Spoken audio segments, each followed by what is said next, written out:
everyone and welcome back to Lucky Loaders 15, where I'll be giving you 4 tips for tomorrow's racing. Now before I get into them, quickly just want to apologise for not doing a video on today's racing. Unfortunately I just didn't have time last night, so that's why I didn't get round to recording the video. Also as well, if you haven't done so already, make sure you check out the latest episode of the In the Saddle podcast. Actually recorded one last night with the gang with Mark and Paul. Hadn't done one for a couple of weeks, but because we've all been busy due to work commitments. But if you want to know our thoughts and feelings on the King George meeting at Ascot tomorrow, just hit one of the links in the description box below, where we've got all the podcast platforms available, including the likes of Apple, Spotify and Soundcloud. So whichever one takes your fancy, just remember to hit one of those links in the description box below. But yeah, let's get into it then. 4 tips for tomorrow's racing, and we're going to be going to Ascot for the first one of them, where we're going to be going with my next best, which runs in the 225. I'm going to take a chance here on Guru for Oisin Murphy and John and Fady Gosden in the colours of Lady Bamford. Now at the current time recording, this horse was available at 9 to 2, and I'm going to recommend a 1-point win bet here. Now this horse Guru, I thought, ran a really encouraging race last time out when finishing second at Ascot. He was getting going late on, he was rallying strongly, and I thought it was a good effort by him, because before that he'd been a bit of a quirky horse. If you actually seen some of his runs, he'd shown some ability where he beat Maximal on debut, who's a good yardstick at group level now, and also as well he had a couple of other promising bits and bobs to his name. But yeah, he had been on the whole a little bit frustrating at times, but he benefited, I think, last time from the first time out blinkers and having a gelding operation, and I just think that might have settled him down. Now he reopposes Isla Kai again, who I do think, well, he can get the better of. I think he's better to be, he's bred to be better than a mark of 90. I still think he could be a better horse than that in time. He could have a few pounds up his sleeve, and I do think he's got a really good chance in this race tomorrow. If the rain does come, who knows how much they're going to get at Ascot. I would imagine that it'll probably be on the easy side at good, as best case scenario, but I do think they'll get some rain.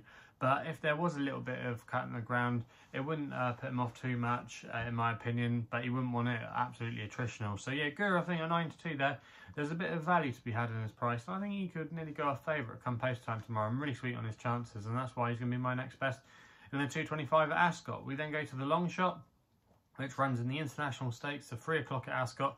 And I'm going to go here with an old favourite, Raisin Sand for Safi Osborne, claiming 5, riding for her dad, Jamie Osborne. Now this horse is, of course, specialist at Ascot. In fact, he actually won this race a couple of years ago, when I remember him putting him up on a YouTube channel I used to do a bit of work for, called The Punters Page.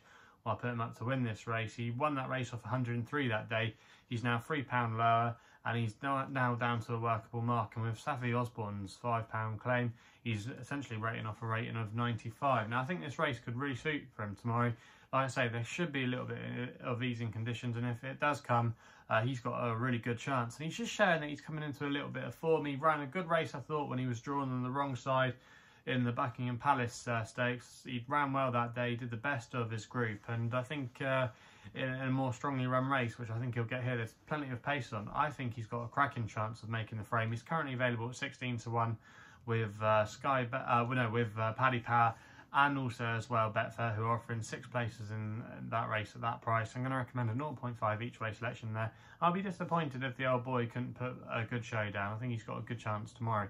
We then go to York for my extra tip, which runs in the 5 o'clock, where I'm going to take a chance here on Baltic Baron each way. Currently available at 8 to 1. I'm going to recommend a 0.5 each way selection here for Harry Russell, claiming 3. He's riding for Brian Ellison. Now Baltic Baron is going to be trying something new for the first time, with the fact that he's going to be trying the 1.5 mile trip for the first time in his career, and I'm a bit perplexed why he's never tried that before. Now he is by Shamadal, who doesn't get too many that reach this trip.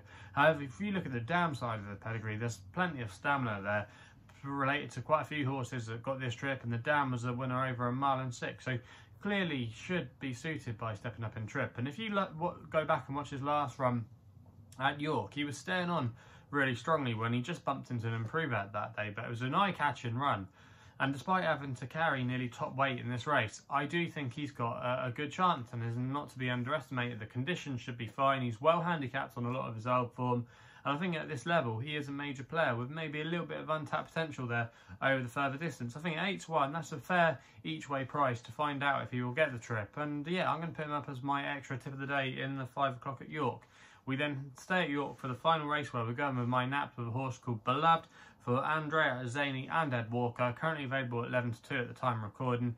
Now this horse is going to be making her handicap debut tomorrow off a mark of 73. I don't think that's a bad opening mark for her at all on handicap debut. We haven't seen her for a little while, but that doesn't worry me. I think maybe Connections have just been waiting for an option to go with her from a handicap perspective, because I do think she could be ahead of her mark at the end of the day. If you actually look at that latest run at Haydock, it's actually worked out quite well. Bumped into a few nice types there that are now rated a lot higher, so 73 does look an attractive proposition in this race. Trying 7 furlongs as well, which I think will suit. I think she'll be held off the pace, and I think she'll come with a late run and go really close. I'm really sweet on her chances tomorrow. The conditions should be fine. They're not really expecting too much rain at York, so I don't think that should be a problem at all. And I think 11-2, she's not a bad price there, and she could go off shorter come post time. So that's why Beloved is going to be my nap of the day in the 5:35 at York. So that rounds off the tips for Saturday's horse racing action. Let me know what you're going to be backing on King George Day at Ascot. Who do you fancy in the feature, King George? Personally, myself, I thought Broome was quite a big price, even though he will have to step up on what he's shown. But yeah, I think Love could be vulnerable tomorrow, especially if the rain did come, and that might mean that Ballydoyle don't take their chance, because they've always said she ideally wants a quick surface. So we'll have to see what happens tomorrow, but it looks a good race on paper, and fingers crossed we get a nice race to watch at, like we did a couple of years ago with Enable and Crystal Ocean. That would be great if we could get anything near like that. So yeah, looking forward to that race tomorrow. But yeah, that's all I got to say here on my YouTube channel. If you're still enjoying these videos, remember to hit the thumbs up button and subscribe here to my YouTube channel at LuckyLoaders15. Also as well, if you want to follow me on Twitter, my handle is at LuckyLoader15, and that's the only place you can follow me on social media. If you want to find out a little bit more about myself as well, make sure you check out my website, which is www.chrisloaderracing.co.uk. Please gamble responsibly. Hopefully we can have some winners for you guys tomorrow, and we'll be seeing you soon.